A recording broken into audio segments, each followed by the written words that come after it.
dive now. The leader and right wingman will fly a close mirror formation as the left wingman rolls around them.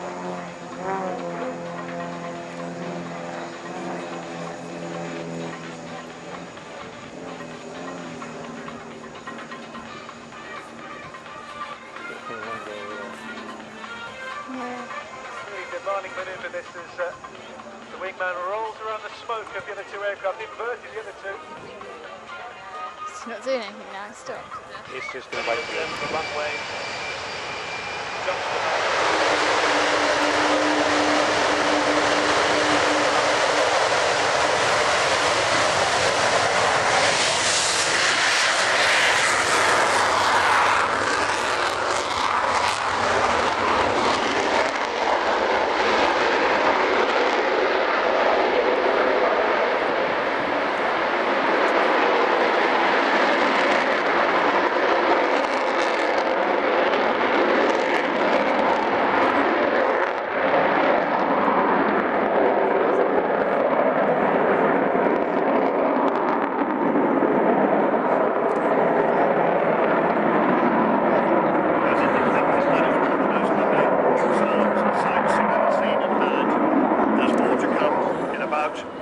time. Back to you now. Sure, thank you. XH558 in the very capable hands of Captain Martin Withers, DFC.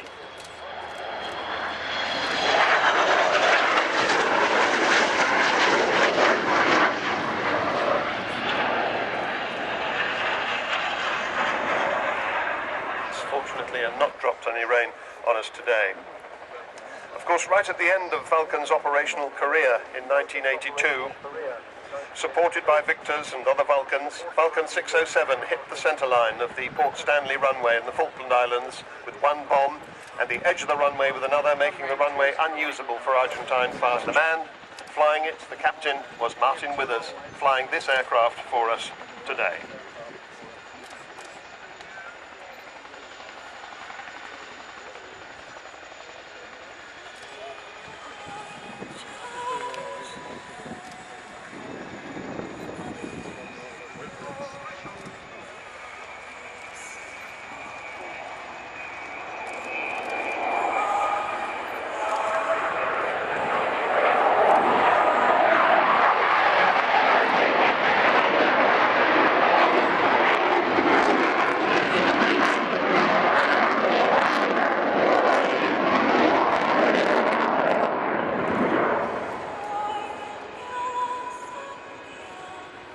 Full power for a moment there, and then descending again with air brakes out.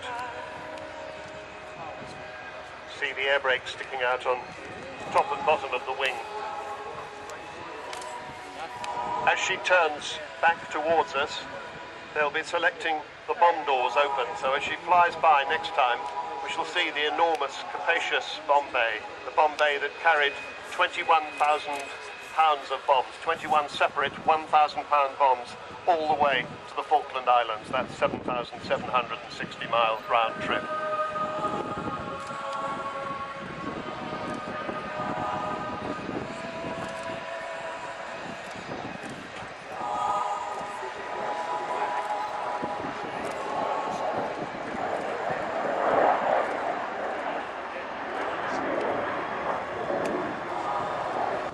But ever since then, it's been an absolute roller coaster of a ride, lurching from one disaster to another.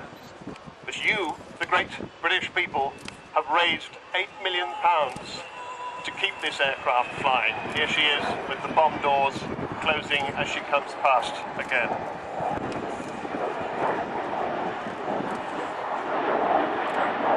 The campaign to get this aeroplane to the sky, Vulcan to the sky, has been on a knife edge since its very earliest days.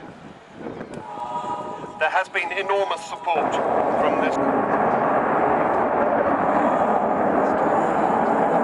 AD Holdings, Goodrich and Rolls-Royce, and most recently Aerobytes.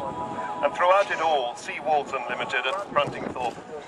And of course here today, SP Aviation. A huge amount of thanks to all of those companies. But the biggest thanks of all to you, the British people. I think she can not only be described as engineer. There's the howl again.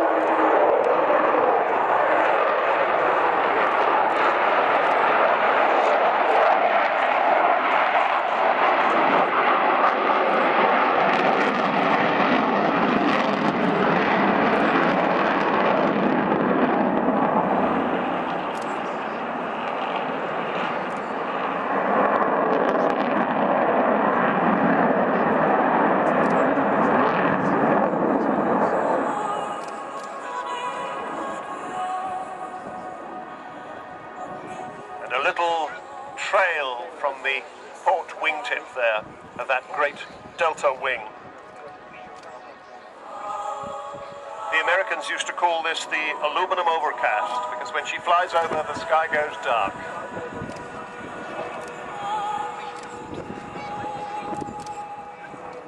And if you've got binoculars on her, you'll shortly see the wheels come down, because that is the end of the flying part of the display, but we have still to see her land. She, like the B-52 and the F-16, does sometimes use a braking chute, a braking parachute on the runway. I don't think she'll do that today.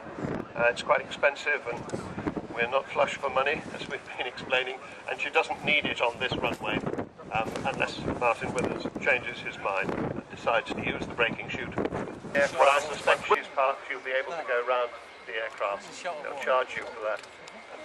It's worth every penny. So let's just watch Martin and Kev bring the Vulcan in to land.